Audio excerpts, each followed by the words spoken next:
ladies and gentlemen. Welcome once again to the Packernet Podcast. I am your host and resident fanalist, as always, Ryan Schlip. Check us out online, packernet.com. Find me on Twitter, pack_daddy. So I want to hopefully get to, I don't know if this is like 2-3 days ago, I said we're going to talk about running backs and tight ends. We got to running backs, we didn't get to tight ends. I think we're going to get to tight ends today.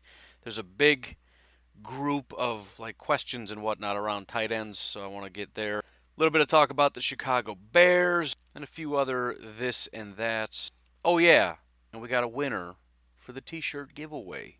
We'll get to that name after the break. As far as what I want to do for this month's giveaway, I think I want to get away from t-shirts a little bit, and I'm thinking some kind of a subscription, but I'm not sure what. I might just leave it up to you, although obviously you're not getting Game Pass or PFF Elite, but there's a lot of subscription options out there. And I figure with the draft coming up, there's a lot of good draft guides and those kinds of things that maybe you might want that maybe you don't want to pay for. So I'm thinking in that direction, and if you have some thoughts about that, let me know. Although I do like the you get to pick thing. But anyways, we'll get to the name of the t-shirt winner after the break. Until then, if you like the show, if you appreciate the fact that it is a daily podcast and the content, etc., the best way that you can support the show would be to go to patreon.com/pack_daddy. You can join for as little as $1 a month. For as much as you might spend doing like a binge Chick-fil-A run. Heck, I think I binged meat yesterday at the grocery store. It wasn't even planned. There was like pork chops on sale, and it was like $12 for this whole thing. And I'm like, yeah, dude, I'll do that. I just binged $12 just because. For that same price, you can support this show for an entire year. So think it over. Maybe bring it up at your budget meeting at your house. I'd like to present an item to this here budget. Ours are very formal. We like to use these and thous, thuslies, you know. Otherwise, make sure you are in the Packernet Podcast Facebook group. Make sure you like the Packernet Podcast Facebook page. Rate, review, subscribe, whatever. Live, love, laugh, cry, high five. Why don't we take a quick break? And on the other side, we will do the giveaway deal. Sound good? Good. All right, so the giveaway for last month was I would select a winner, somebody that had donated to the show, whether that be through Patreon or otherwise. I would select a winner, and that person would be able to design their very own Packers t-shirt. I would go out, pay to have it designed, and shipped to your house. That's what we're doing today. The winner of the t-shirt giveaway is one Mr. Tristan Fisher. Congratulations to Tristan, and please tell me you don't live super far away. It doesn't matter. Compared to the cost of getting this designed, I'm sure shipping it won't be that bad. So, thanks to everybody. Appreciate the support. And again, please consider jumping in and supporting the show.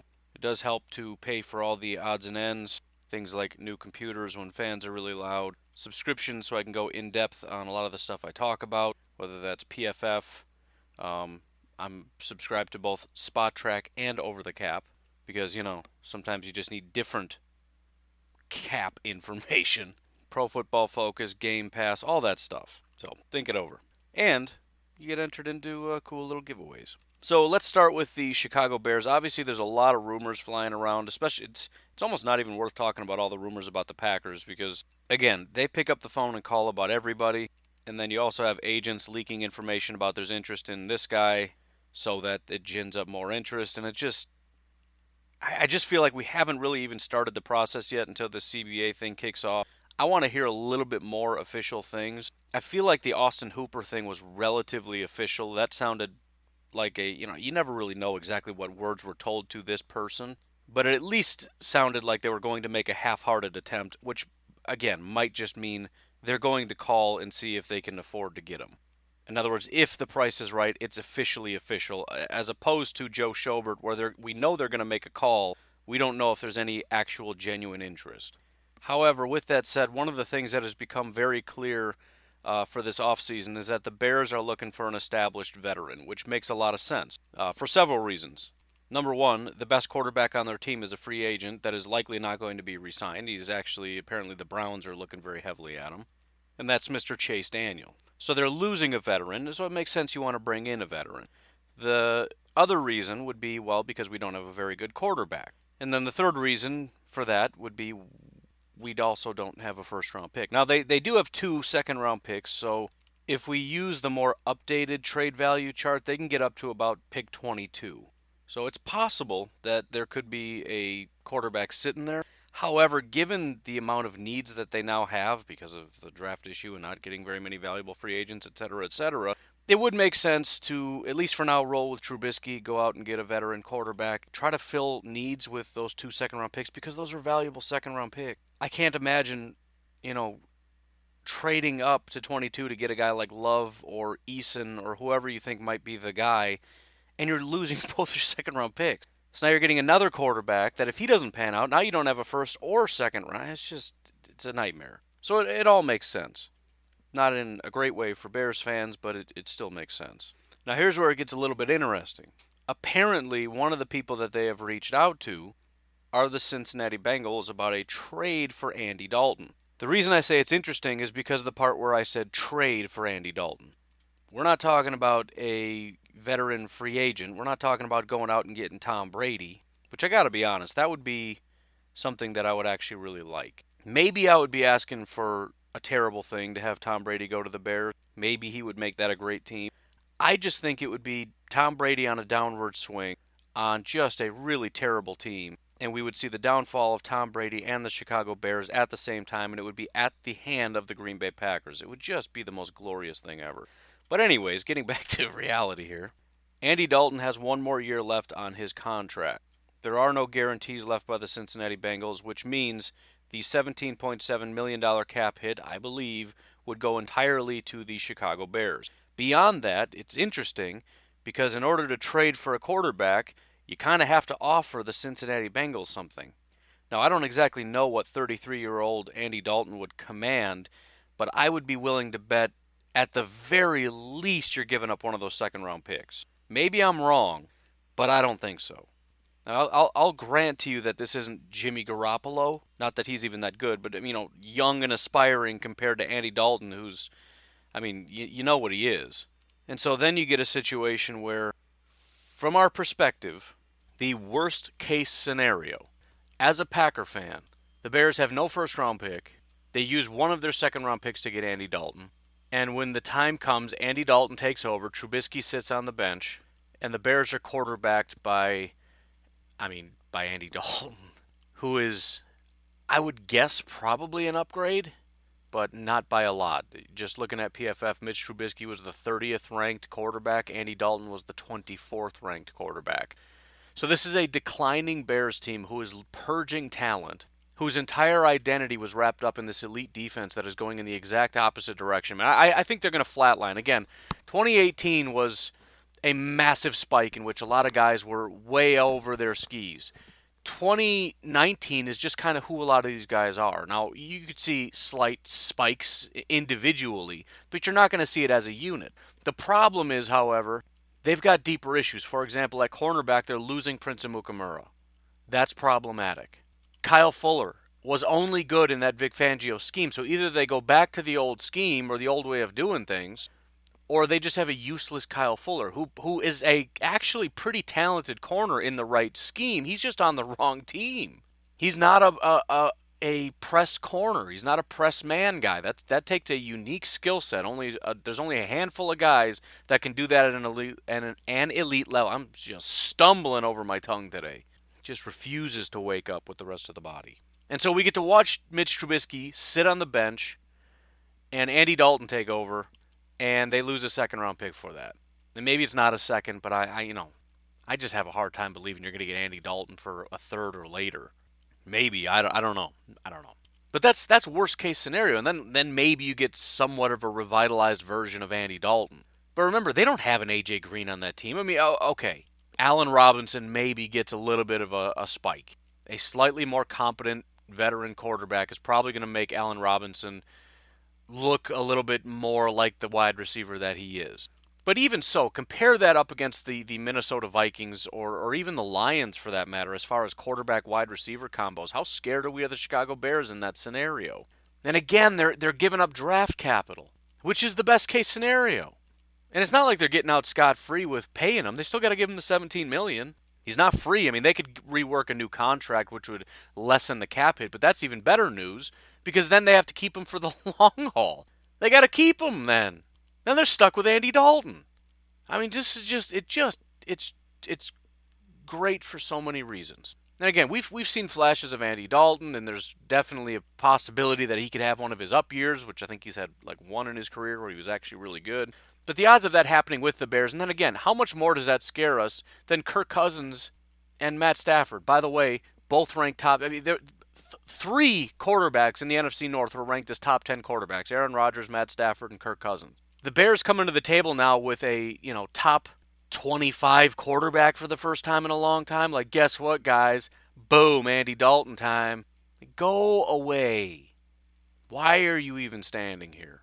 Now, if they were to go and trade for a guy like Derek Carr, maybe a little bit more nervous. Derek Carr was rated as the 8th overall quarterback last year. Again, he's not super elite, but he's definitely a very competent and younger quarterback. But with that comes a massive contract that I don't think the Bears can afford. Which is the other kind of shocking thing. The Bears currently have $16 million in cap space, which isn't that bad. But remember, this is one of those teams that is not paying a quarterback $35 million a year. Look how successful a lot of these other teams are that aren't paying massive amounts of money to rookie quarterbacks. They either are very good or they got money coming out of their ears. The Jets aren't very good, but they're just loaded with cash. The Bears somehow have found a way to not pay a quarterback and not be good and not have a lot of money. Congratulations to you. That is a feat to be admired. But again, you overpay Khalil Mack $26.6 million. He's very good, but again, $26.6 is a lot. Allen Robinson $15 million. I guess it's worth it. I mean, is a T-bone steak worth it if you can't take it out of the fridge? I mean, technically, if you buy a T-bone steak, it's worth the price you pay it. But if you're not allowed to eat it, is it really worth the money? I don't think so. Like, if you told me, here's a T-bone steak, you get to go home, but you have to cook it and then refrigerate it and then reheat it in the microwave and eat it later, it's not really worth the money I paid for it, because now it just tastes like hamburger. Because every time you take beef and you refrigerate it and microwave it, it tastes like hamburger meat. It's just a reality of life. And that's Allen Robinson. I don't know if he's exactly a T-bone steak. I'll call him a T-bone steak. He's not like a filet or anything. He's at least a flank steak. He's a flank steak that got put in the refrigerator and is being microwaved by the Chicago Bears. And now he's just hamburger. But they're paying him like flank steak. Is this working for you? Is this analogy working out? I'm enjoying it because I'm a little bit hungry. I don't know where you're at on this. I think it works. I'm sticking with that. But anyways, here's to hoping that they strike a deal with Andy Dalton. They give up a second-round pick. I mean, if we want to go best case scenario, it costs a second round and then some. I can't imagine it would be both second round picks. That would be ridiculous, but I would have tears. I would be so happy. But best case scenario, it's a second and like a sixth or seventh or some useless pick. And they bring in Andy Dalton, and they sit Andy Dalton on the bench for Mitch Trubisky, and they pay him the $17 million, which they can't afford because they have $16 million. Again, if we're just talking about 1 year, you're paying them all of it, or you extend them, which would be best case scenario. They gave him a 3-year contract so that they can afford Andy Dalton to sit on the bench while Mitch Trubisky continues to lose for the Chicago Bears. I don't know. I hope it gets done. I guess actual worst case scenario is they get him for like a fourth. Andy Dalton comes in and is actually really good. It's just such a ridiculous scenario in my mind. It's not even hardly worth talking about. How depressed would you be to be a Chicago Bears fan right now? Like, you get this glimpse of being legit. Like, we are a really good team. This defense is so good, and you just watch it crumble before your eyes. I don't know. I don't want to get too far ahead of myself. For all I know, they're gonna, get Phillip Rivers or some actual pretty competent quarterback, and it's gonna be a nightmare. But in the meantime, it's very fun to make fun of the Chicago Bears. Kind of a completely random thing, but it was a note I made a while ago that I wanted to just push up to the top that we need to consider. There are some guys on this team that are free agents this year that it's not even really a question of do we want to keep them. And I've talked about this a little bit with Jared Valdir, but we also got to ask the question about Tramon Williams, who I said for a long time last year was probably the most underrated player on this team. He was consistently one of the best corners on this team. Maybe not too much in any one game, but he was just consistently solid all year long, played a very, very good role on this team. And there's a chance that he may retire. And Jared Valdir, again, a lot of people, well, maybe we should sign him. What would we, what about keeping him and moving on with so and so? We don't know if he even wants to play anymore. So that's going to be really interesting, and it also brings up a question, at least insofar as we talk about Tramon Williams. How big of a need is corner? Kevin King is coming up for a really big contract. Now, he could, as early as this year, he might be getting a really big extension, and that's going to answer that question for us. And in fact, we could even go beyond that because there's several guys that are up in age. You could look at a guy like Mercedes Lewis. I don't know that too many people care, but that's somebody else that could retire. Jimmy Graham could just decide to retire, which would solve a problem for us. But thinking specifically about cornerback and also how important that is, I really think without Tramon in there, we've got a pretty big void. Even if you're really big on Kevin King and Jaire Alexander, and I would say I'm somewhat middle of the road. My impression of Jaire has fallen a bit. My impression of Kevin King has gone up a little bit since the beginning of last year. But if Tramon were to hang up the cleats, or if we just decide not to sign him, we've got Chandon Sullivan, Josh Jackson, Kadar Holman. Maybe Josh Jackson is the guy, I don't know. But what would the harm be in getting a really good corner? And this is what I talked about a while ago in terms of we know what positions we think are the most important. We're looking at the first round saying it's either a wide receiver, a linebacker, or maybe a defensive tackle. Yeah, but it doesn't actually have to be, does it? Wouldn't it be the most Green Bay Packers thing in the world to take a corner? Because what the Packers usually do is they take somebody that nobody was expecting. Everybody's upset because we got our heart set on X, Y, and Z, and they do B. And then after a day of mourning, we come back the next day and go, this actually makes a lot of sense. If you think about it, we do that routine. Corner is kind of that thing. Kevin King is unproven, has a lot of injuries, and is coming up for a contract. Jaire is, if I'm being honest, he's shown flashes of being great, but his production overall has been good, not great. That can always improve, but if I were to characterize it, Jaire has been good, not great. Kevin King has been not great, but sometimes good, and especially good down the stretch last year. But you bring in a corner, because you usually need 3 anyways, and it kind of helps to figure some stuff out. Worst case scenario is that you didn't actually need a corner because Kevin King and Jaire Alexander are awesome, but that's kind of like drafting a edge rusher when you just went out and paid Preston and Za'Darius at pick 12. Did you really need to do that? Probably not. But are you really upset about having 3 edge rushers? Or a high round pick and 2 free? No, you're not. So if your worst case scenario is 3 really good corners, that's not a bad scenario. And if it doesn't pan out with either Kevin King not doing very well or Jaire not doing really well, and if you believe this guy is really a top tier guy and he's really the top guy on your board, would you not take a corner? I think definitely the Packers would, especially if Tramon walks, and I think that's something we have to genuinely consider. Not that there's many options, but if a guy were to fall, knowing that there's talent at wide receiver and linebacker later in the second round, is it impossible? No, it's not. You could even expand beyond that and say, is it impossible they go out and get a free agent corner? It's a wildly important position. We've obviously invested a lot in DB. We got Adrian Amos. We drafted Darnell Savage. We drafted Jaire. Brian Gutekunst, in his 2 years of drafting in the first round, out of 3 picks, 2 of them were DBs, 1 of them was an edge rusher. So, we'll see what happens with Tramon Williams, but I'm just saying, if he goes away, I would not be super shocked if there's some attention paid. It doesn't have to be first round, but I'm just saying, I think that falls a little higher on the priority list than people think, and I think it's to the point where it's at least not impossible they take him in the first round, but that's just based on best player available. The thing that I want to combat is the idea that they're not going to take a corner in the first round. That's dumb. I went through the list. There's only like a handful of positions they will absolutely not touch in the first round. But in general, they will take the best player available. If there's one guy up on this tier and that player is a corner, guess what we're drafting? It's a corner. And I don't care how many wide receivers are available. If they think that corner is of a different order, of a different tier higher, they're going to take the corner. That's just how that works. Now, again, if it's a quarterback, are they going to take? Well, they've already said they would. So, wide receiver, they would. Tackle, they would. I think anyone along the offensive line, they would. Tight end, they probably would. Running back, yeah, that maybe they would take a pass on. Fullback obviously wouldn't exist in the first round.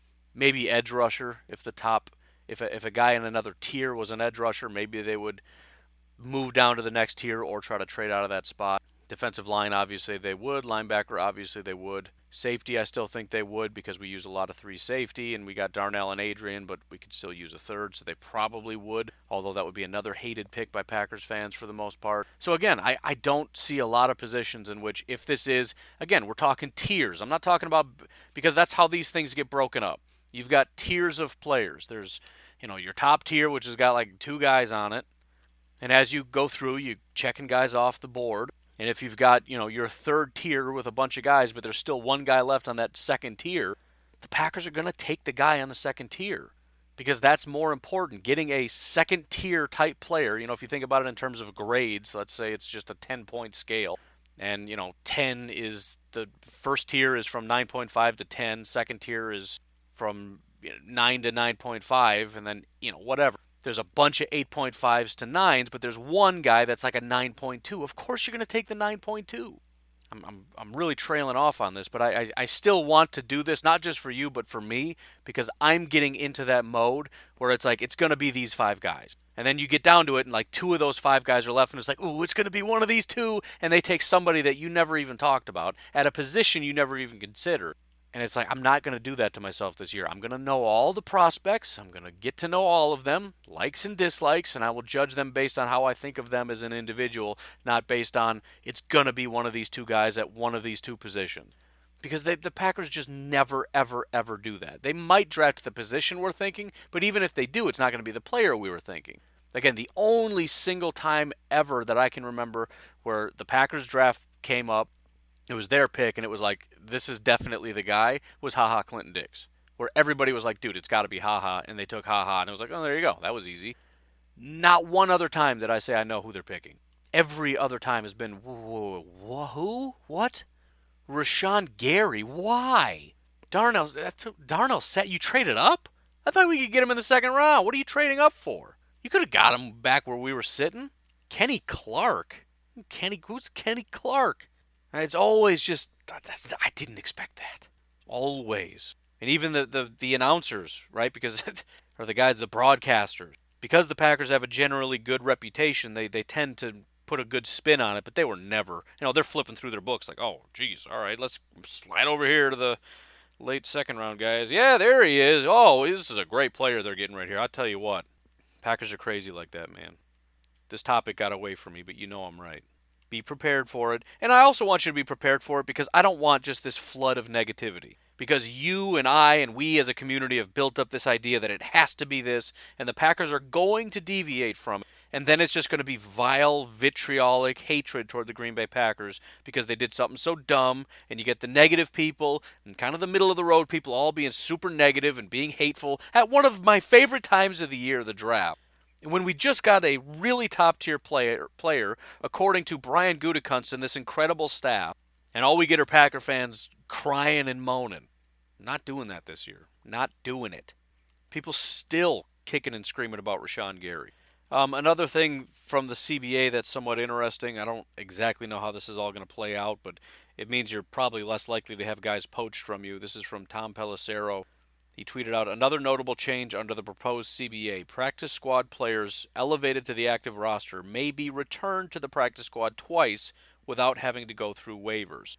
2 practice squad players may be elevated each week, increasing the active-inactive roster to 54 or 55. So generally the fear was if you kick a guy down to the practice squad, they got to clear waivers, meaning they could get poached. This will give teams a little bit more flexibility to shuffle guys up and down, because before, you might want to move a guy down, but you're just like, this guy's never going to survive. If we want to keep him, we can't put him on the practice squad and elevate somebody else or whatever. So now there's probably going to be a lot more movement with that kind of stuff. And finally, before we take our second break, I want to talk about another defensive lineman option, and that is a man by the name of Derek Wolfe. Derek has been with the Denver Broncos since 2012. He's not an elite player by any stretch of the imagination, but he's kind of fits that mold of being a guy that's just pretty steady Eddie. He's even across the board. He's much better as a run defender than a pass rusher.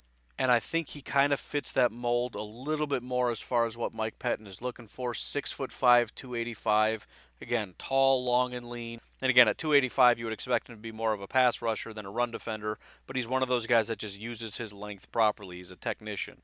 So I don't know exactly what the Packers' plans are, but if they're looking for a very low cost option to bring in to be a rotational player that I think would be a good fit, I think Derek Wolfe at least kind of fits the mold a little bit. If they're looking to take a big swing, which I don't think they are because the money's a little bit tighter, so I don't know if they're going to be taking as many big swings. Probably not Derek Wolfe. But again, this is a low cost option for a short term guy that's probably going to be a little bit of an upgrade along the defensive line, and he's a veteran, so he knows what he's doing. So far, he's got meetings with Arizona, New England, Cincinnati, and Baltimore. That doesn't mean that Green Bay isn't picking up the phone and asking about him, though. Just a thought. I saw that he was out there doing the rounds, and I thought, Derek Wolfe's a pretty good football player. Sure enough, I looked him up. Again, not elite. He's not fixing this problem for us, but if you slide him into the rotation, he's at least up there with Dean Lowry, which I know isn't anybody's favorite, but you go beyond Dean Lowry and what do we have? Not a lot of anything that's very good. Anyways, why don't we take our second break and then we'll finally get to this tight end bonanza. So the first bit of tight end news is the fact that tight end Robert Tonyan apparently had corrective surgery on core muscle. Apparently it was something that was bothering him all year, so of course that's going to give us a little bit more hope that maybe next year things will be better. As you probably know, I'm generally pretty pessimistic about that stuff. Usually anytime there's that's why he wasn't an elite player. Now that he had a little bit of a tweak to his core muscle, now that he's fixed, he's going to be elite again, although he never was. And again, anytime you're going to give me a undrafted free agent and tell me that a surgery on his core muscle is going to make the difference from him being, not a factor at all to being a very good tight end, I just don't super buy it. And look, Tanyan has had his moments, but we can go through this list of football players who have had moments that everybody's got way overexcited about that didn't actually materialize into anything. I mean, if you want me to do that, I can, but the fact of the matter is in 2018, he had a PFF grade of 60. This year it dropped to 55. So if he rebounds to 60, that's cool. Maybe if he even goes up a little bit to 65, great, good for you. But that doesn't super solve a lot of our problems. And, Robert Tonyan is a free agent this year. So I would assume, if it's up to me, I'm probably keeping him, but only because I might be moving on from the two older gents. At the very least, I got to make sure if we're keeping Mercedes Lewis, I got to know that he wants to stay around because Jimmy's definitely gone. And we can't get rid of Mercedes and get rid of Robert Tonyan. But I'm not necessarily keeping Robert Tonyan because I think he's a fantastic football player. You can slot Robert Tonyan in there with Geronimo and all the rest of them who, had a good game, had a good play, and everyone's like, dude, he's so good, or whatever, however that happened.